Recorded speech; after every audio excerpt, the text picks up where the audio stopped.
সেই গোপন ঘরে হাতে প্রকাশ করে প্রয়োগ কর্ম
ভক্তের কলব হইলে জারি ভক্তের নয়নে বাড়ি হাজারা তুলে কিনে থাকে মরিয়া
ভক্তের কলম হইলে জারি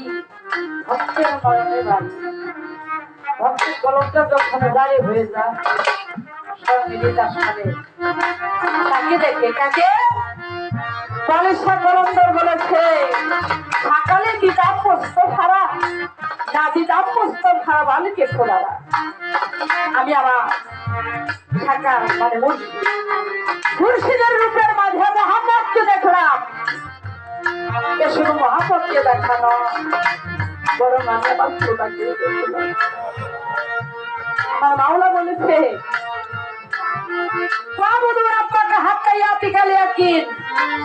তার সত্য করো রবে ইয়াকিন আত্মদর্শন না হওয়া পড়বে যতক্ষণ না তুমি তোমার চর্মচক্ষু বন্ধ করে জ্ঞান চোখে তাকে না দেখবে ততক্ষণ পর্যন্ত তোমার রবের ইবাদত করো তাই বলবে সকালে যেটা মস্ত খারাপ কেন বলেছে তুমি তোমার মুর্শিদের মাঝে তোমার দোষটাকে লাভ করবে তোমার নিজের রূপটা দেখতে হইলে একটা দর্শন তোমার মধ্যে সে দর্শনটাই হলো তোমার মুক্তি কি বলেছে মানলা সাইকুল্লাহু দিনালাহু মুর্শিদ রূপ মানব রূপে আল্লাহ রূপ কালবাইতুল্লাহর ঘরে নিজেই মাওলা বসত করে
তোমরা কিরকমের ভারী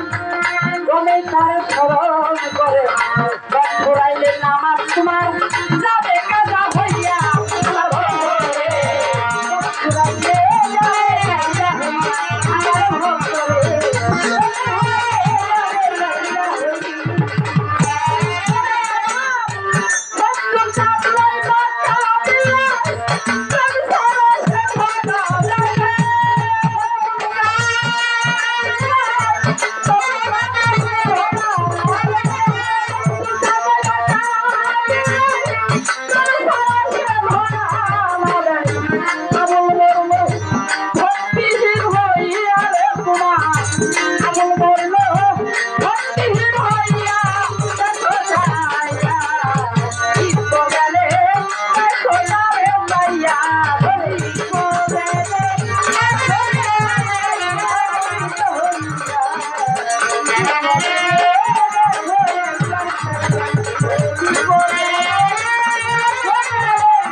আল্লাহ পুরা দেহ মানি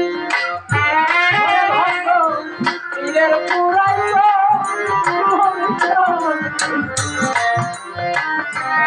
বাবা আল্লাহর পুরা দেহ মাটি একটা উপমা দিই ইটকুলাই দেখবেন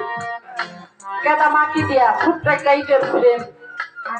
ওই কেদা মাটি ইটের ফ্রেমের ভিতরে ভরলে আবার যখন সারে একটা ইট নাম্বার যুক্ত হইয়া তৈরি হয়